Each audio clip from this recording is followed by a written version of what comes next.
ఒక చిన్న జోక్తో ప్రారంభిస్తాను. ట్రైన్ ప్లాట్ఫారం వదిలి వెళ్ళిపోతుంది. ప్రయాణికులతో కిటకిటలాడుతున్న ప్లాట్ఫారం ఖాళీ అయిపోయింది. ఒక పెద్ద ఆయన అయ్యో ట్రైన్ వెళ్ళిపోతుందంటూ ఏడుస్తున్నాడు.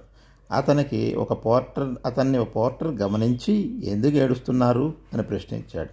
దానికి ఆ పెద్ద ఆయన సమాధానంగా, ఇద్దరు ప్రొఫెసర్లు నాకు సెండ్ ఆఫ్ ఇవ్వడానికి రైల్వే స్టేషన్కి వచ్చారు. ముగ్గురం మాట్లాడుకుంటున్నాం.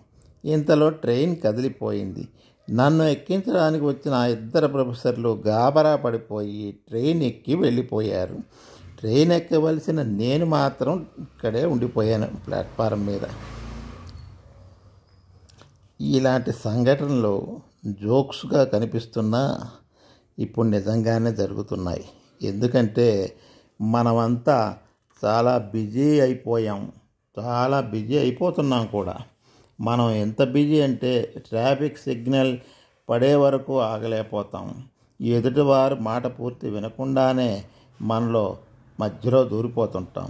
మనం బిజీ, మన ఫోన్ బిజీ, మన టీవీ బిజీ, మన చుట్టూ ఉన్న మనుషులు బిజీ.